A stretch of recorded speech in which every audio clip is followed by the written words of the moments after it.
Well, you know, it's a case that we have followed, but we don't really have an opinion on. Of course, it sits in a very different part of the ecosystem. These sites like Pirate Bay and others are the actual publishers.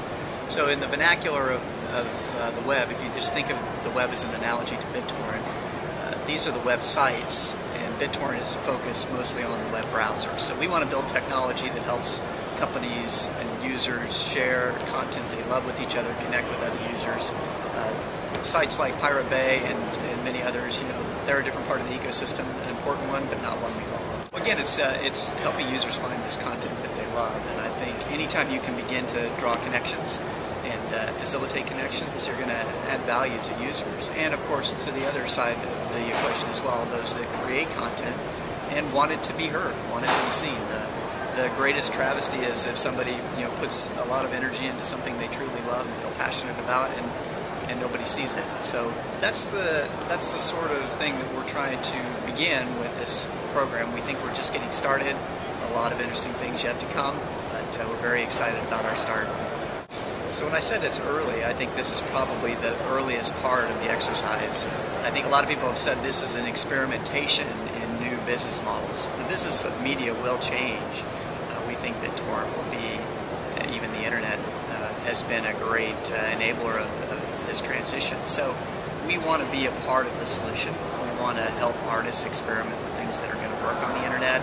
It's very clear that anything that represents a static set of ones and zeros, it's going to be very difficult to try to extract value from that. It's just kind of a law of physics on the internet. It really is difficult to do. So if that's the case, how can we help artists, and including ourselves in the role we want to play in this ecosystem? How can we all derive value from this reality?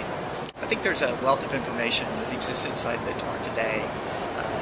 There are companies that I think are chartered to go do things like that. BitTorrent, because we absolutely respect users' privacies, don't embark upon any sort of statistics or information gathering. But yeah, if I'm in the business of media, I want to know what's hot, what's trending, what do I want to pour resources in. Look, you know, reality shows are really popular in Omaha. I never knew that. Let's think about, you know, pouring resources into that. I'm a band. I want to promote this band. I'm plotting a tour. Again, my music's really popular in Omaha. That would be great to know. So there is clearly a lot of information that could be leveraged for traditional and new media. If anybody were to sort of look at this, look at these trends, look at the information that's flowing even now, it could be very, very helpful. At the OBC next week, we'll be sitting down with a broadcaster in Scandinavia who's done just that. They've leveraged BitTorrent to distribute content that just wouldn't make sense to distribute any other way. Very long form content, many gigabytes in size.